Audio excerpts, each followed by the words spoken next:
ലഹരിയുടെ ഉപയോഗവും വിപണനവും തടയുന്നതിന് സംസ്ഥാന സർക്കാർ നടപ്പാക്കുന്ന പ്രതിരോധ പ്രവർത്തനങ്ങൾ മികച്ച രീതിയിലാണ് മുന്നോട്ടു പോകുന്നത്. ലഹരി വിരുദ്ധ ക്യാമ്പയിൻ കർമ്മപദ്ധതിക്ക് അന്തിമ രൂപം നൽകാൻ ഇന്ന് യോഗം ചേർന്നിരുന്നു. 4ാം ഘട്ട ക്യാമ്പയിനുള്ള മുന്നൊരുക്കങ്ങളാണ് ഇപ്പോൾ നാം നടത്തിക്കൊണ്ടിരിക്കുന്നത്.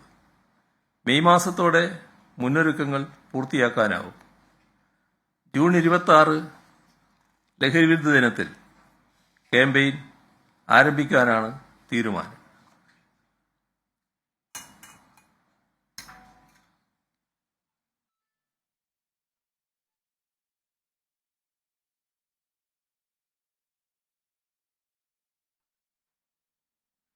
സ്കൂളുകൾക്കും കോളേജുകൾക്കും തദ്ദേശഭരണ സ്ഥാപനങ്ങൾക്കുമാണ് ലഹരി വിരുദ്ധ നടപടികളിൽ ഏറ്റവും ഫലപ്രദമായ പങ്കുവഹിക്കാനാവുക. അതിനുവേണ്ട വിശദമായ കർമ്മപദ്ധതി തയ്യാറാക്കിയിട്ടുണ്ട്.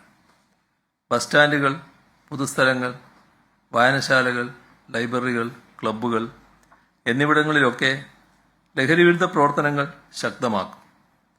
കേരളമാകെ ബോധവൽക്കരണ പ്രവർത്തനങ്ങൾ സംഘടിപ്പിക്കാൻ എല്ലാ വകുപ്പുകളും ഏകോപിതമായി ശ്രമിക്കണമെന്ന് തീരുമാനിച്ചിട്ടുണ്ട്.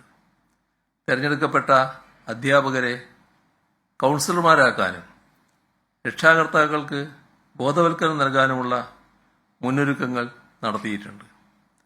കുട്ടികളുടെ സ്വഭാവ വ്യതിയാനം മനസ്സിലാക്കി രക്ഷിതാക്കളും അധ്യാപകരും പരസ്പരം ആശയവിനിമയം നടത്തണം.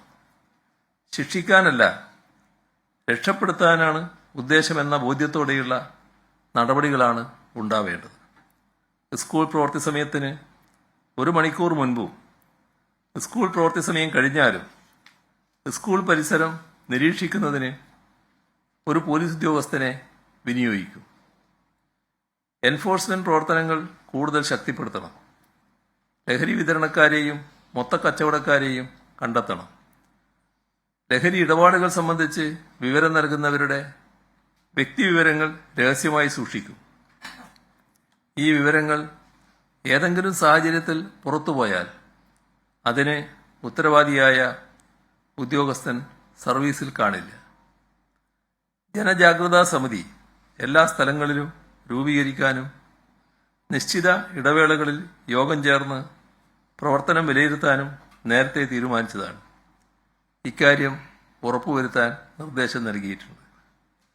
ഓപ്പറേഷൻ ഡി ഹണ്ടിന്റെ ഭാഗമായി ഏപ്രിൽ 15 മുതൽ 21 വരെയുള്ള ഒരാഴ്ച കാലയളവിൽ 15,530 വ്യക്തികളെയും ഏപ്രിൽ 22 മുതൽ 28 വരെയുള്ള ഒരാഴ്ച കൊണ്ട് 14,848 വ്യക്തികളെയും പരിശോധിക്കുകയുണ്ടായി.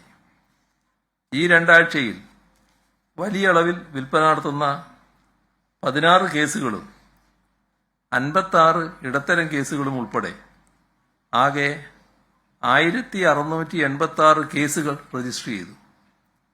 1,787 പേരെയാണ് അറസ്റ്റ് ചെയ്തത്.